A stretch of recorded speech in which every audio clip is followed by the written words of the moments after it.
आश्रय ले लो तो बच जाओगे। नहीं तो अर्जुन जी भगवान से पूछते हैं कि कौन है जो ना चाहते हुए बलात् हमसे पाप करवा रहा है। हम चाहते नहीं हैं कि पाप हो, पर प्रभु ये बलात् पाप कौन करवा रहा है। प्रायः सबका ये प्रश्न रहता है जो अर्जुन जी प्रश्न करते हैं, अथ केन प्रयुक्तोयम पापम चरति पुरुषः अनिच्छन्नपि वार्ष्णे बलादिव नियोजितः।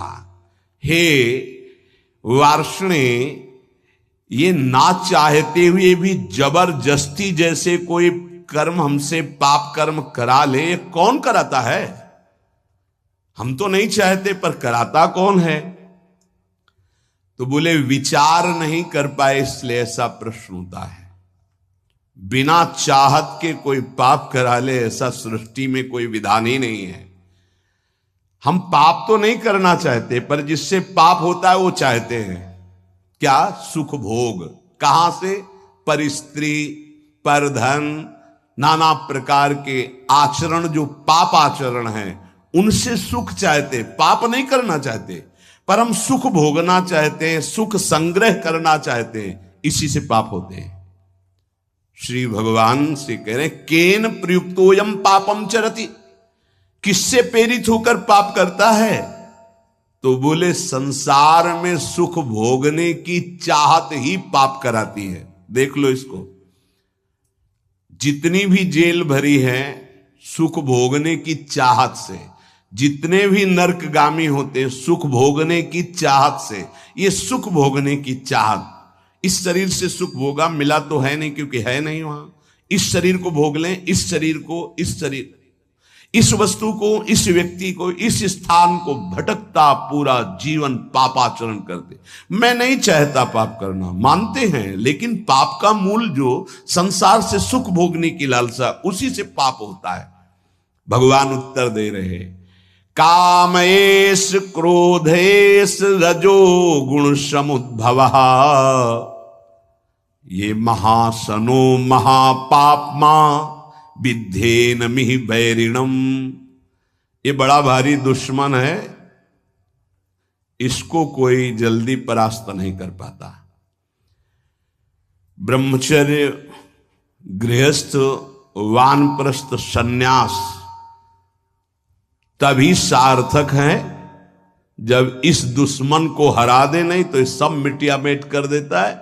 चाहे वैष्णव हो, चाहे ब्रह्मचारी हो, चाहे गृहस्थ हो, चाहे वानप्रस्थ हो, चाहे सन्यासी हो, एक ताल में सबको ठोक कर परास्त करने की ताकत रखने वाला ये विद्धेन मिह वैरिणम, ये सबसे बड़ा दुश्मन है। क्या? बोले काम एष क्रोध एष रजोद गुण समुद्भवः, ये रजोगुण से उद्भवः प्रकट होता है। क्या? बोले काम, और काम से प्रकट होता है क्रोध, और इन्हीं से सारे पाप होते हैं। रजोगुण कहते हैं राग को, राग ही काम का रूप धारण करता है और द्वेष ही क्रोध का रूप धारण करता है। काम से राग पुष्ट होता है और राग से काम की उत्पत्ति होती है। शरीर का राग, भोगों का राग, रुपये का राग, पद का राग, राग सर्वत्र राग। राग से ही काम और काम से ही क्रोध, और काम और क्रोध ये दोनों महापाप कराने वाले हैं। और महासनो महापापमा, ये कभी तृप्त नहीं हो सकते। महासनो, चाहे जितना भोग लो आप, भगवान कह रहे हैं चाहे जितना भोग लो, ये कभी तृप्त होने वाले नहीं हैं। चाहे जितना पदार्थों का संग्रह कर लो, चाहे जितना सुख की सामग्री, वैभव, शरीर सब भोग लो, परिणाम में तुम्हारा हृदय जलेगा, घोर पाप बन जाएंगे, सुख का किनका भी नहीं मिलेगा। नहीं, इतना जीवन हो गया, देखो वैसे ही अतृप्ति, वैसे ही अशांति, वैसे ही भोग वासना।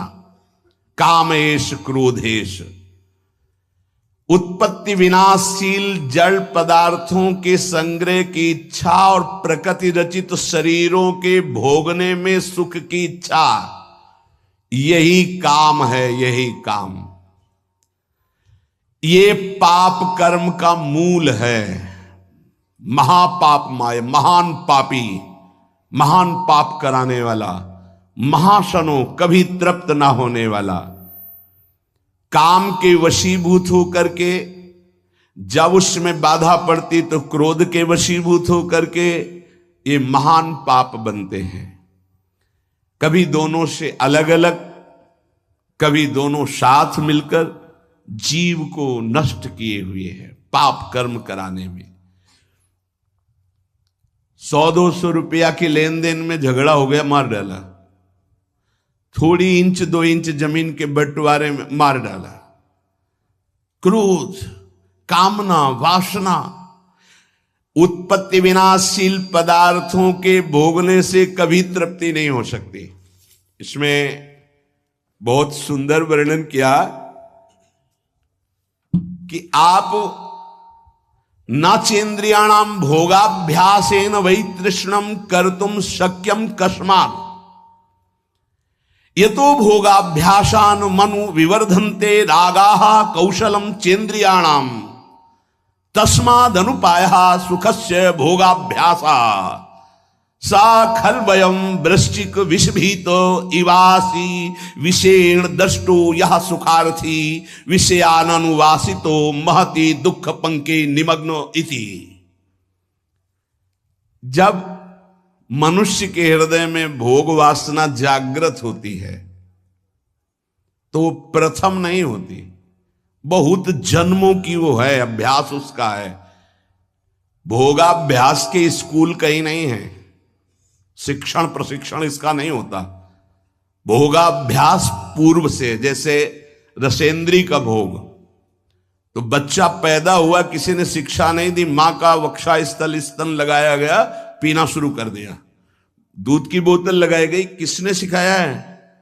भोगाभ्यास उसका पूर्व से दृढ़ है। वो शरीर नया पाया है लेकिन पुराना है, वो पुरातन है, वो जीव भगवान का अंश सनातन। अब जैसे जैसे यौवन अवस्था का उन्मेष होता है, सब भोग भोगने की प्रबल कामना जागृत होती है। अगर उपासक ये बात समझ ले, बहुत जल्दी विश्राम मिल जाए। जो यहां समझाना चाहते हैं, कह रहे हैं कि नाचेन्द्रियाणाम भोगाभ्यासेन वै तृष्णम कर्तुम शक्यम। हमारे अंदर जो एक इच्छा जागृत होती है कि मैं भोग लूं तो शांति मिल जाएगी, सबके अंदर है। जिस जिस भोग को मन सामने रखता है, लगता है पैसा देके जबरदस्ती कुछ भी हो, इसको मैं भोग लूं तो मैं सुखी हो जाऊंगा, शांत हो जाऊंगा, तृप्त हो जाऊंगा। या कह रहे गलत सलाह दे रही, बुद्धि भ्रष्ट है इसलिए गलत सलाह दे रही। नाचेन्द्रियाणाम भोगाभ्यासेन वै तृष्णम कर्तुम शक्यम।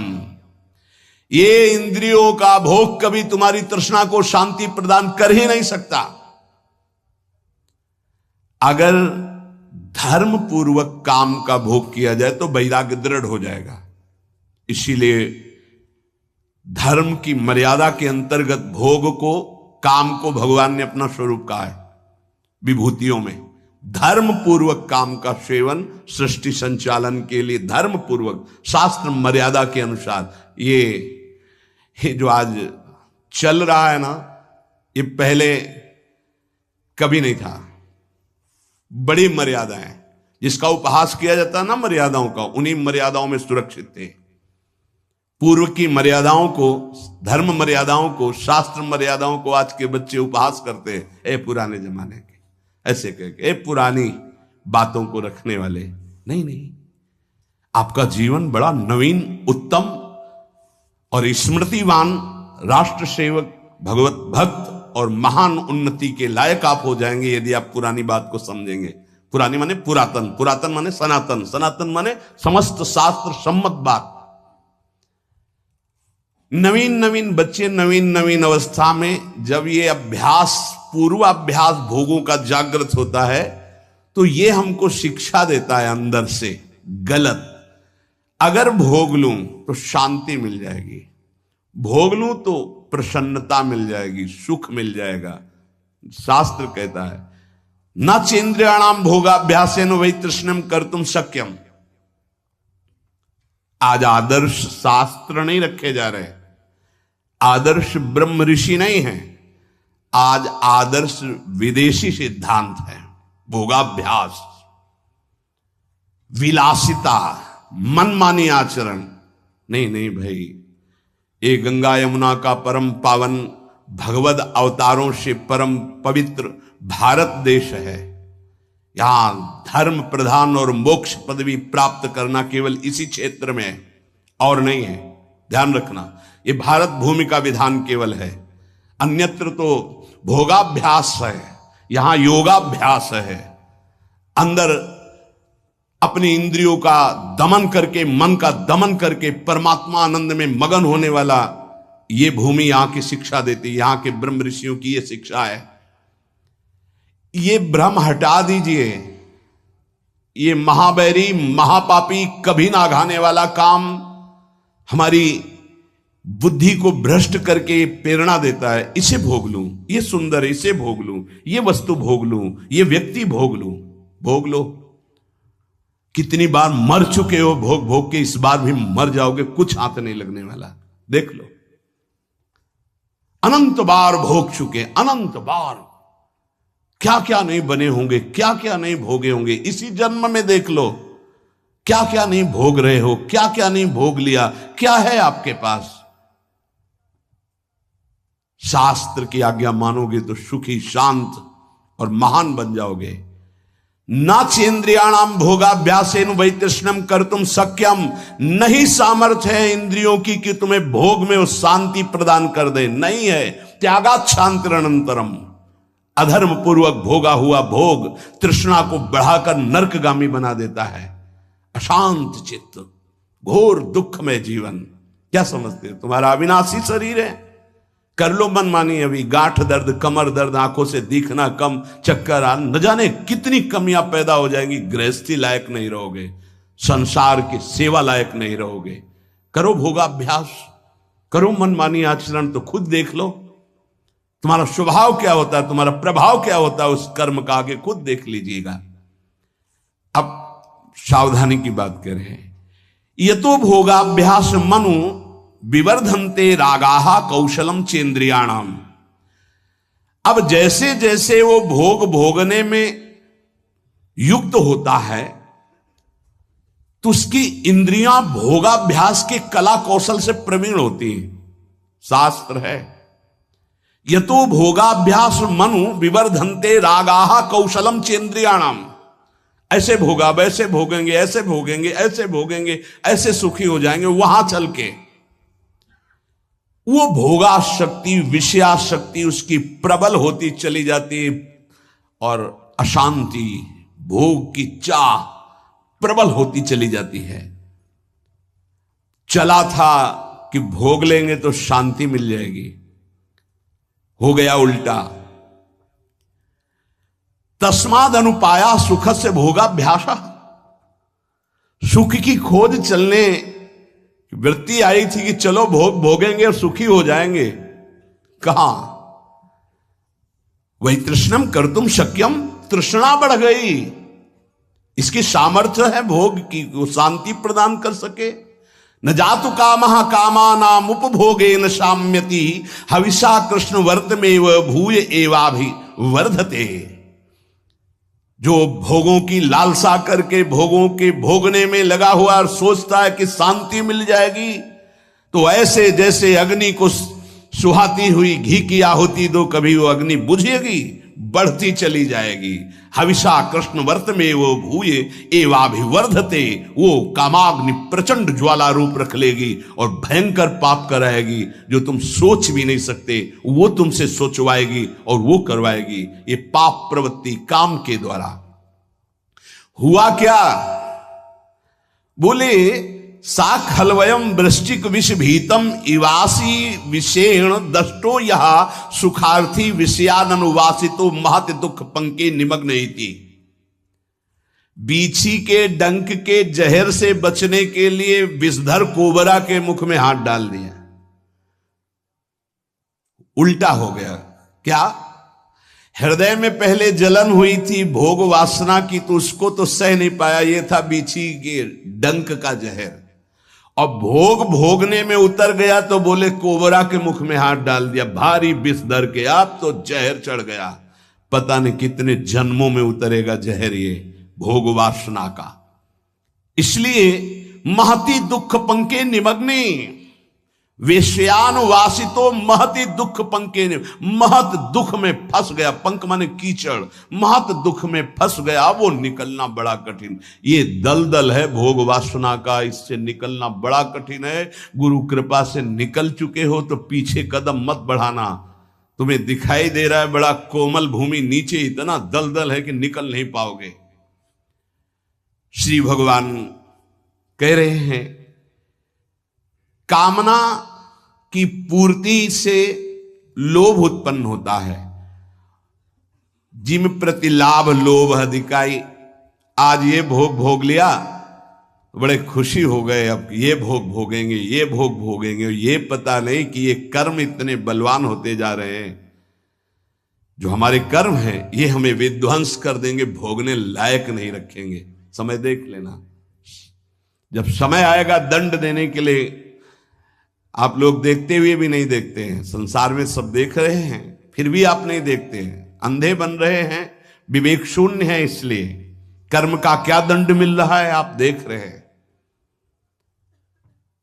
गाना बज रहा है, 5 लोग बैठे मस्ती से, नौजवान, गाड़ी एकदम चल रही रफ्तार से, वो शासन बिगड़ गया और एक्सीडेंट हुआ, दरे पे मृत्यु हो गई। क्या है, उनको 1 सेकंड पहले पता नहीं मैं झूम रहा हूं, मेरा आखिरी झूमना होगा, अब अगला जन्म किस योनि में जाएगा पता नहीं है। मदिरा की उन्मत्तता, रजोगुण चढ़ा हुआ, तमोगुण की ज्वाला हृदय में जला रही, नष्ट हो गया शरीर। न भगवत चिंतन, न क्या कीमती मनुष्य जीवन का दुरुपयोग। ये कामना की पूर्ति के लिए नाना प्रकार की कुचेष्टाएं पैदा हो जाती हैं। कैसे कैसे नार की गतियां, यही नार की गतियां, कैसी कैसी राक्षसी बुद्धि सवार हो जाती है। एक नादान बच्चा है जिसको अपने हित का पता नहीं है, ऐसी ऐसी चेष्टाएं मार के फेंक दिए। ये राक्षस, तेरे शरीर में एक सुई चुभे तो तुझे इतना कष्ट महसूस होगा, और उसके शरीर को जला दिया, नष्ट कर दिया, काट के फेंक दिया। क्या हुआ, ये महान पाप कराने वाला राक्षस काम उसकी बुद्धि पे सवार है। कामेश क्रोधेश रजोगुण समुद्भव महासनो महापापमा विध्येनमि वैरिणम। ये दुश्मन, अंदर से इस दुश्मन को देखो। ये कामना संपूर्ण पापों, संतापों, दुखों और जन्म मरण की जड़ है। ये काम, ये कामना। कामना वाले व्यक्ति को जागृत में सुख मिलना तो दूर रहा, स्वप्न में भी कभी सुख नहीं मिल सकता। काम अछत सुख सपने हो नहीं। जो चाहते हैं कि हमें कभी दुख ना मिले, कभी चिंता, कभी शोक, कभी भय ना मिले, तो एक काम से बचो। पाप कराने की मूल जड़ काम है, और पाप से ही दुख, चिंता, भय, शोक, नाना प्रकार की नारकी गतियां मिलती हैं। नाशवान पदार्थों के भोगों की ये कामना तुम्हारी बढ़ती चली जाएगी, कभी तृप्त नहीं होगी। अविनाशी परमात्मा की प्राप्ति के लिए तुम्हें मानव देह मिला था। यहां उदाहरण विदेश से नहीं दिया जाएगा कि वो बड़े सुखी हैं। तुम्हारी बुद्धि सुख को जानती है क्या? जब हमारे देश की भक्ति और ज्ञान का जरा सा किनका मिला तो वेश बदल लिया, देश बदल लिया, और हमारे भारतीय संतों के सामने घुटने टेक करके, याचना करके ज्ञान और भक्ति की भिक्षा मांगते नजर आए, जिनको तुम सुखी कह रहे हो। प्रमाद में सुखी होना और ज्ञान में सुखी होना, भक्ति में सुखी होना, यह अंतर है। लौकिक उन्नति कोई उन्नति नहीं है, आध्यात्मिक उन्नति के साथ लौकिक उन्नति का महत्व है। यदि आध्यात्मिक उन्नति नहीं है, लौकिक उन्नति है, तो पशुता और राक्षसी बुद्धि बढ़ती चली जाएगी। देख लेना, वही हो रहा है। अध्यात्म को, शास्त्र को, ब्रह्म ऋषियों के वचनों को अगर प्रमाण माना जाएगा तो हम भारतीयों का जीवन उन्नतिशील, परम पवित्र, धैर्यवान होगा। हमारा देश धर्मयुक्त रहा है, धर्मयुक्त है और आगे भी धर्मयुक्त रहेगा, क्योंकि कभी धर्म का नाश नहीं हो सकता, धर्म सनातन है। हां, कम हो सकता है, धर्म को धारण करने वाले कम हो सकते हैं, लेकिन ऐसा नहीं हो सकता अभी। हां, आगे चलकर 4,32,000 है, जब आखिरी में आएगा तो भ्रष्टाचारा सब संसारा धर्म सुने नहीं काना, उस समय भले हो, अभी तो ऐसा नहीं। एक से एक महान धर्मात्मा महात्मा पुरुष हैं। ये उत्पत्ति विनाशशील पदार्थों में सुख की भावना से सब संसार विचरण करता है। देख लो, उत्पत्ति विनाशशील पदार्थों के भोगने से ही सुख मिलेगा। ये उत्पत्ति विनाशशील पदार्थ कर्म के अधीन हैं, ये काम से प्राप्त नहीं होते हैं, उत्तम कर्मों का अनुष्ठान करने से प्राप्त होते हैं। अगर केवल कामना करने से प्राप्त होते तो सब कामना कर रहे हैं, और किसी की आज तक कामना पूर्ति नहीं हुई। 100 रुपए की कामना पूर्ति हुई तो 1000 रुपए की जागृत हुई, 1000 की पूर्ति हुई तो लाख की तत्काल जागृत हो गई, लाख की पूर्ति हुई तो करोड़, करोड़ों की बढ़ता चला जा रहा है। भारत में सबसे धनी तो विश्व का सबसे बड़ा धनी बन जाऊं, ये भोगा वो भोग लूंगा, ये देखा वो देख लूंगा, कामनाओं की बाढ़। इसलिए उपासक को चाहिए कि कामनाओं का, निषिद्ध कामनाओं का त्याग कर दे। ये 4 कामनाएं हैं जिनको न्यायपूर्वक पूरी कर सकते हो। पहली, शरीर निर्वाह मात्र की आवश्यक कामना, इसको पूरी कर सकते हो। जैसे वर्तमान में कामना उत्पन्न हुई, प्यास लगी है, भूख लगी है, भोजन की कामना है, ये धर्मयुक्त है, इसको पूर्ण कर सकते हो। इसकी पूर्ति के लिए वर्तमान में जो साधन सामग्री उपलब्ध है उसी से जथालाभ संतोष सदा, काओ सो कछु न चाहोगो। इसकी पूर्ति के बिना शरीर को जीवित रहना असंभव है। इसलिए जल, भोजन, वस्त्र जो वर्तमान में प्रभु ने उपस्थित किया है उसकी कामना, यह निषेध नहीं, इसकी पूर्ति करो। जो धर्म पूर्वक तुम्हें भोग सामग्री शास्त्र सम्मत मिली है, चाहे वो गृहस्थ उपासक हो, जिसमें किसी का हित नहीं है, जिसमें अधर्म नहीं है, शास्त्र सम्मत है, उस भोग को स्वीकार करके अपनी कामना की पूर्ति, ये यहां के जीवन संचालन के लिए। शरीर निर्वाह मात्र की, धर्म निर्वाह मात्र की कामना की पूर्ति तुम्हें आगे बढ़ाएगी। लेकिन शरीर निर्वाह की बात को समझिए, भूख प्यास इनसे शरीर निर्वाह की बात है। भोग कामादि की पूर्ति धर्म मर्यादा के अनुसार वर्णन की गई, विपरीत नहीं। विपरीत तो जो जो चाहते हैं और इन सबकी पूर्ति करने से फिर पाप की प्रवृत्तियां उदय हो जाएंगी। शरीर निर्वाह मात्र की आवश्यक कामना की पूर्ति, कामना व्यक्तिगत न्याययुक्त, जिसका पूरा होने में धर्म की हानि नहीं है, शास्त्र सम्मत है, सामर्थ्य के बाहर नहीं है, और उसको भगवद अर्पित करके भोगा जाए, वो कामना आपको मोक्ष की तरफ ले जाएगी। कामना व्यक्तिगत न्याययुक्त, अपनी सामर्थ्य के अंतर्गत, शास्त्र मर्यादा और धर्म के अंतर्गत, और भगवान को अर्पित करके भोगी जाए, तो वो मोक्ष की तरफ, भगवत मार्ग की तरफ। जो सामग्री है हमें बहुत प्यारी है, भोग सामग्री हमें बहुत प्यारी, भगवान को अर्पित करो। न्याययुक्त परिवार के पोषण में लगाओ। अगर आवश्यकता किसी ऐसे को है, बहुत भूखा, बहुत सर्दी में कपड़े की आवश्यकता, बीमार है, औषधि की आवश्यकता, उसकी सेवा में लगा, तुम्हारी कामनाएं शांत हो जाएंगी, कामना त्याग की सामर्थ्य तुम्हारे अंदर आ जाएगी। जो अपनी सामग्री को भगवान ने आपको जो दी, दूसरों को अत्यंत आवश्यक होने पर उसकी सेवा में लगा दे, तो उसके अंदर भागवतिक सामर्थ्य जागृत होती है। काम से बड़ा कोई दुश्मन नहीं है, ये सबका दुश्मन है। ये किसी भेंट पूजा से, अनुनय विनय से कभी शांत नहीं होता है। इसकी भेंट पूजा यही कि ये भोग दे दो, ये क्रिया करवा दो, ये ऐसा, मैं तुम्हें शांति प्रदान करूंगा, सुख प्रदान करूं। ये छलिया, इसकी बात में मत आना। ये कभी शांत नहीं होगा। बुझे न काम अग्नि तुलसी को, विषय भोग बहु घीते, मन पचितई है अवसर बीते। कामना संपूर्ण लोकों को जला रही है। सब जल रहे हैं, सबके हृदय जिनकी कामना से है। बड़ा विचित्र है। हम जिसे देख रहे हैं वो किसी और को देख रहा है, वो किसी और को देख रहा है, वो किसी और को देख रहा है। हम समझ रहे हैं वो सुखी है, वो समझ रहे हैं वो सुखी, वो समझ रहे हैं वो सुखी है। संयोग्य जन इंद्रियों के सुख की जब तक कामना रहेगी तो संसार तुम्हें सत्य प्रतीत होगा। अज्ञान, अविद्या, पाप ये आपको ग्रसित किए रहेंगे। जो प्रतिक्षण नाशवान है वो सुख कैसे प्रदान कर सकता है? ऐ परमात्मा के अंश, तू कभी प्रकृति से सुखी हो ही नहीं सकता। बैठा लो ये दिमाग में बात। दुखालयम शाश्वतम दुखयो नया। ऐ परमात्मा के अंश, तू कभी प्रकृति से सुखी नहीं हो सकता। जैसे चलचित्र सिनेमा में पके हुए अंगूर दिखाई देते हैं तो क्या तुम्हें खाने को मिल जाएंगे?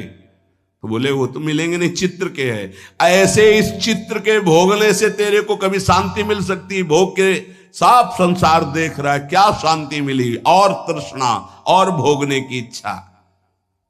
वस्तु, व्यक्ति, क्रिया, इससे तू सुखी होने वाला नहीं है। तू अविनाशी है, पक्की बात। लौटो, अपने स्वरूप की तरफ लौटो, नहीं पापाचरण हो गए तो मनुष्य जीवन का लाभ नहीं मिल पाएगा। जो वस्तु से, व्यक्ति के शरीर से और क्रियाओं से सुख चाहता है वो कामी है।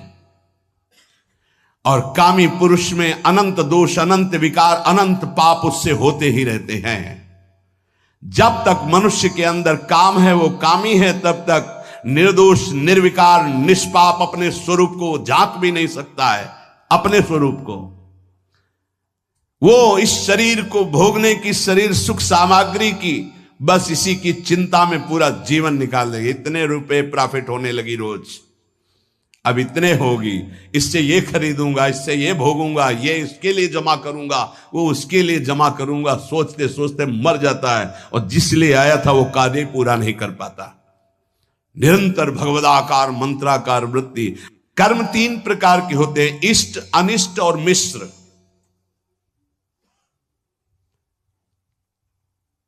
इष्ट जो हमें चाहिए, चाहे जैसे मिले मुझे चाहिए। अनिष्ट, अनिष्ट निषिद्ध कर्म। इष्ट तो केवल हमारे हृदय में प्रियालाल ही होने चाहिए। मुझे प्रियालाल चाहिए, बच जाओगे, ये बचा लेंगे। अगर भोग इष्ट हुए तो अनिष्ट हुए बिना रह नहीं सकते। पापाचरण भी करवा के रखेंगे। भोग की चाह कभी सीधे मार्ग में नहीं चलती, जहां से भी मिले वैसे ही भोगने की इच्छा प्रकट हो जाती है। शास्त्र निषिद्ध कर्म, ये मूर्खतावश कहते हैं कि हमारे प्रारब्ध में लिखा था इसलिए हमारा। प्रारब्ध से शास्त्र निषिद्ध कर्म नहीं होते, ये कामना से होते हैं, काम से, अविद्या से, अज्ञान से होते हैं। प्रारब्ध कर्म केवल फल भोग उपस्थित करके निवृत्त हो जाता है, पाप कर्म नहीं कराता। पाप का फल आएगा दुख, पुण्य का फल आएगा सुख सामग्री।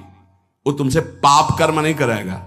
प्रारब्ध में इतनी ताकत नहीं कि तुमसे पाप कर्म कराए, वो तुम्हारी मूर्खता है, तुम्हारी कामना है। निषिद्ध कर्म प्रारब्ध नहीं करा सकता, वासना कराती है।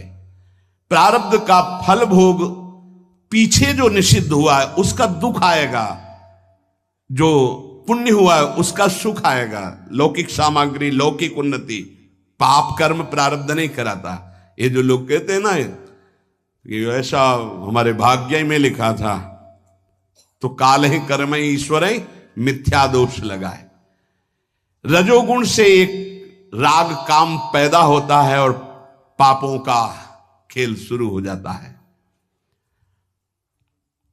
अब ये हृदय को बहुत बुरी तरह जकड़ लिए है काम ने, बहुत बुरी तरह। देख लो सब ऐसे जैसे किसी ने खूंटे में बांध दिया हो कस के, अब निकलना मुश्किल है। बार बार निकलने की कोशिश करता है, फिर उसी में धंस जाता है काम। इसीलिए बलिहारी गुरुदेव भगवान की, जिनकी वचन मात्र से इस भारी माया प्रपंच से जीव निकल जाता है। पकड़ लो वचन पर, निकल गए, तुम्हें कोई रोक नहीं सकता, क्योंकि जिनकी ये रचना है वही तुम्हें निकालने के लिए आए हैं। ये पाप है, ऐसी जानकारी भी है, कामना भी प्रवृत्त हो गई है, नहीं करना चाहिए ये भी चाहते, फिर भी हो रहा है। तो ये जो जानकारी है, इसका हम प्रयोग क्यों नहीं कर पा रहे? जो हमें जानकारी है, जैसे आज जानकारी हुई, सुना आपने कि कभी भोगने से तृप्ति नहीं होगी तो मुझे रुक जाना चाहिए, पर जानकारी भी और जान भी रहा हूं कि पाप है, फिर भी क्यों नहीं रुक पा रहा हूं? तो भगवान आगे वर्णन करते हैं, धूमे नाव्रियते वह्निर् यथा दर्शो मलेन च यथोल्बेनामृतो गर्भस् तथा तेने दमावृतम। जैसे धुएं से अग्नि ढक जाती है, मैल से दर्पण ढक जाता है, और जैसे झिल्ली से गर्भ ढका रहता है, ऐसे ही काम ज्ञान को ढके हुए है। तीन बातें कही, धुएं से अग्नि, मैल से दर्पण और जेल से गर्भ जैसे ढका रहता है, ऐसे ये ज्ञान जो आपको प्राप्त हुआ, काम उसको ढक देता है। अगर वो हट जाए तो ज्ञान प्रयोग में आ जाए। भगवान जो वर्णन करते हैं, इसकी व्याख्या आगे। श्री राधा वल्लभ लाल की जय।